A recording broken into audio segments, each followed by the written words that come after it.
বিজেপির স্বাস্থ্য ভবন ঘেরাও অভিযানে তুমুল উত্তেজনা। হাটকো মোড় থেকে মিছিল, বিজেপির করুণাময়ীতে ইন্দিরা ভবনের সামনে মিছিল আটকায় পুলিশ। ইন্দিরা ভবনের সামনে মিছিল আটকালে তুমুল উত্তেজনা, ব্যারিকেড ভেঙে এগোনোর চেষ্টা বিজেপির নেতা কর্মীদের। পুলিশের সঙ্গে ধস্তাধস্তি বিজেপি কর্মীদের, প্রিজন ভ্যানের উপরে চড়ে বিক্ষোভ বিজেপি কর্মীদের। দেখতে পাচ্ছ সেই ছবি, এই মুহূর্তে ব্যারিকেডের উপরে উঠে সেই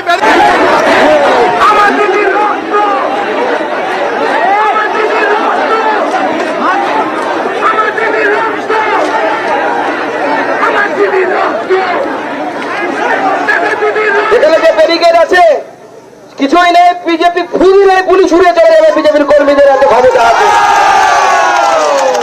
কিন্তু বিজেপি সেটা করে না। বিজেপি গণতান্ত্রিক পদ্ধতিতে বিশ্বাস করে, কিন্তু পুলিশের কেন এত ভয়? কারণ মনে রাখবে, চোরের মহল সবসময় পুলিশ। ৭,০০০ লোক ব্যারিকেড ভেঙে ঢুকে গেল আরজি করের ভেতরে। কে ভ্যান্ডালাইজ করলো, ভেঙে দিল, ছুড়ে দিল? কারা ভাঙলো? তৃণমূল কংগ্রেসের কর্মীরা ঢুকেছে। আমাদের কাছে পরিষ্কার খবর আছে। এই যে স্বাস্থ্য ভবন, এই স্বাস্থ্য ভবন দুর্নীতির প্রতীক। এখন একের পর এক যে অভিযোগ উঠে আসছে, দেহ বিক্রি, দেহ ব্যবসা, পর্নোগ্রাফি, ড্রাগ র্যাকেট, প্রশ্ন ফাঁস। আমি জানি না আমার আপনার ঘরের সেই নিরীহ মেয়েটা কি জেনে ফেলেছিল, যার জন্য তাকে আজকে জীবন দিতে হলো। আমরা স্বাস্থ্য ভবন ভাঙবো না, আমরা স্বাস্থ্য ভবনে চলা নেক্সাসকে ভাঙবো। যে বাজে কাজ চলছে তাকে ভাঙবো, সেই ডাক্তারদেরকে এখান থেকে সরাবো। আটক শুভেন্দু শ্রমিক। শুভেন্দু শ্রমিককে আটক করে পুলিশ বিধাননগর পূর্ব থানায়। শুভেন্দু থানার ভিতরেই স্লোগান বিজেপি কর্মীদের, থানার বাইরেও জমায়েত বিজেপি কর্মীদের।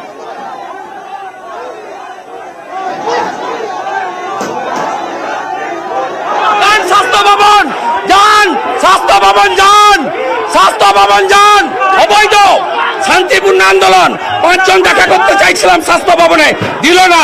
টেনে হিচড়ে গাড়িতে তুললো, টেনে হিচড়ে ভিড় করে এখানকার ডিসি। ঠিক আছে, এ লড়াই চলছে। কোথায় নিয়ে যাচ্ছে, কেন নিয়ে যাচ্ছে, কিভাবে নিয়ে যাচ্ছে সেটা আমাদের জানা নেই। ২০ মিনিট কোনো ড্রাইভার নেই, কোনো পুলিশ অফিসার নেই। এভাবে কোনোদিন গ্রেপ্তার করা যায় না। রাজ্যের বিরোধী দলনেতা, তার পোস্টটা সাংবিধানিক পোস্ট, তাকে এইভাবে গাড়িতে তুলে ড্রাইভারবিহীন অবস্থায়, অফিসারবিহীন অবস্থায় তাকে গ্রেপ্তার করা যায় না, এটাও অভিনব।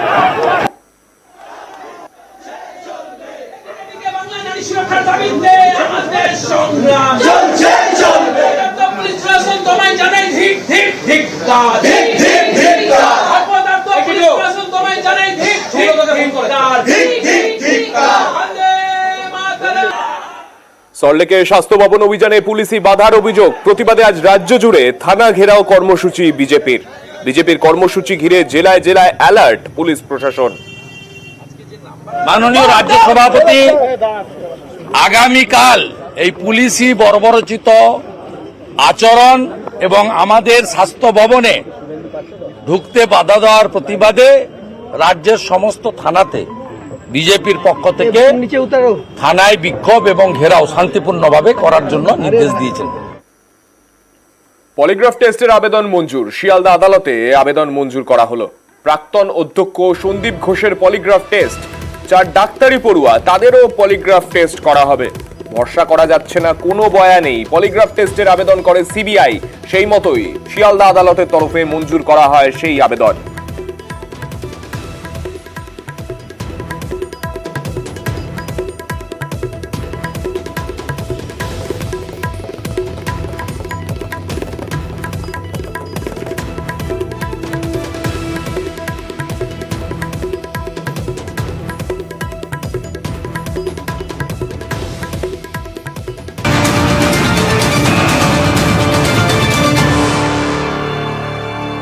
কাকদ্বীপে মাংস ব্যবসায়ীকে অপহরণ কাণ্ডের কিনারা। বুধবার রাতে জবরদস্তি গাড়িতে তুলে নিয়ে যায় 4 জন। ঢোলাহাটের বাড়িতে ফোন করে 56 লক্ষ টাকা মুক্তিপণের দাবি। ঘাড়ের টাকা আদায় করতেই অপহরণ বলে অভিযোগ পরিবারের। 4 থানার যৌথ তল্লাশিতে উদ্ধার অপহৃত ব্যবসায়ী। পুলিশের জালে দুই অভিযুক্ত, ধৃত দুজনের 14 দিনের পুলিশ হেফাজতের নির্দেশ। বুধবার রাতে জবরদস্তি গাড়িতে তুলে নিয়ে যায় ব্যবসায়ীকে 4 জন। ঢোলাহাটের বাড়িতে ফোন করে 56 লক্ষ টাকার মুক্তিপণ দাবি। আমাদের সঙ্গে রয়েছেন আমাদের প্রতিনিধি বিশ্বজিৎ হালদার। বিশ্বজিতের থেকে জানতে চাইবো, বিশ্বজিৎ, ঠিক কি কারণে এই অপহরণ ঘটানো হয়েছিল, পুলিশ এখনো পর্যন্ত কি কি জানতে পেরেছে? হ্যাঁ দেখো, মূলত যে ঘটনা ঘটেছে তাতে করে পরিষ্কার যে এই যে মাংস ব্যবসায়ী যাকে অপহরণ করা হয়েছিল তার সঙ্গে যে অপহরণ করেছিল তার একটা ব্যবসায়িক সম্পর্ক ছিল এবং একটা টাকা পাওনা নিয়ে একটা তাদের মধ্যে একটা বিবাদ ছিল এবং সেই বিবাদের জেরে কিন্তু যেটা ঘটনা ঘটলো বুধবার দিন একদম রাত 10টা নাগাদ এই ব্যবসায়ী, এই যে কাকদ্বীপের বামনী মোড়ের কাছে এই যে মাংস দোকান, সেই মাংস দোকানে কিন্তু ওই একটি টাটা সুমো গাড়ি নিয়ে ওই 5 থেকে 6 জন ওরা কিন্তু হাজির হয় এবং এই ব্যবসায়ীকে কিন্তু তারা কিন্তু ওই মাংস দোকান থেকে একেবারে তুলে নিয়ে তারা চলে যায় এবং তারা প্রথমে কিন্তু জানাতে রাজি হয়নি। এই ঘটনার খবর যখন কাকদ্বীপ থানার পুলিশ পেল তখন কাকদ্বীপ থানার পুলিশ তদন্তে নেমে ওই মাংস ব্যবসায়ীর যাকে অপহরণ করা হয়েছে তার বাড়ি হচ্ছে ঢোলা থানা এলাকায় এবং তার বাড়ির সঙ্গে যোগাযোগ করে। ইতিমধ্যে বাড়িতেই কিন্তু ওই ব্যবসায়ীকে তুলে নিয়ে যাওয়ার পর বাড়িতে ফোন করে প্রায় 56 লক্ষ টাকা চাওয়া হয়েছে, যে 56 লক্ষ টাকা দিলে পরে ওই ব্যবসায়ীকে ছেড়ে দেওয়া হবে এবং এই ঘটনা তদন্তে নেমে পুলিশ ওই বাড়ির লোকেদের সঙ্গে জানতে পারে যে ওই যে মাংস ব্যবসায়ীকে যারা তুলে নিয়ে গিয়েছে তারা এই মুহূর্তে মোগরাহাট থানা এলাকায় রয়েছে এবং পুলিশ সেই লোকের খবর পেয়ে গোটা ঘটনার কিনারা করে এবং এই গোটা বিষয় তদন্ত করে 4 জনকে গ্রেফতার করে পুলিশ। অনেক ধন্যবাদ তোমায় বিশ্বজিৎ।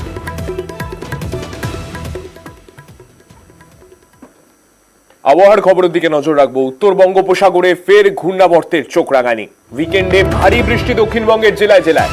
আজ বিক্ষিপ্তভাবে ভারী বৃষ্টি কলকাতা সহ জেলায় জেলায়। আমাদের সঙ্গে রয়েছেন আমাদের প্রতিনিধি বিশ্বজিতের কাছ থেকে আরো জানতে চাইবো। বিশ্বজিৎ, ঠিক কি রকম পূর্বাভাস রয়েছে, কেমন থাকবে আজ কলকাতা শহর সহ রাজ্যের বিভিন্ন জায়গার আবহাওয়া? দেখো, কলকাতা শহর দক্ষিণবঙ্গে বজ্রবিদ্যুৎ সহ বৃষ্টি হবে হালকা থেকে মাঝারি সব জেলাতেই, তবে বেশ কিছু জেলাতে বিক্ষিপ্তভাবে ভারী বৃষ্টির সম্ভাবনা থাকছে। মূলত উপকূলের জেলাগুলিতে ভারী বৃষ্টির সম্ভাবনা একটু বেশি থাকবে এবং এই বৃষ্টি আগামী কাল থেকে বৃষ্টি একটু বাড়তে পারে দক্ষিণবঙ্গের ক্ষেত্রে, কারণ উত্তর বঙ্গোপসাগরে একটি ঘূর্ণাবর্ত তৈরি হয়েছে এবং এই ঘূর্ণাবর্ত যত ঘনীভূত হবে ততই এই বৃষ্টির সম্ভাবনা বাড়বে।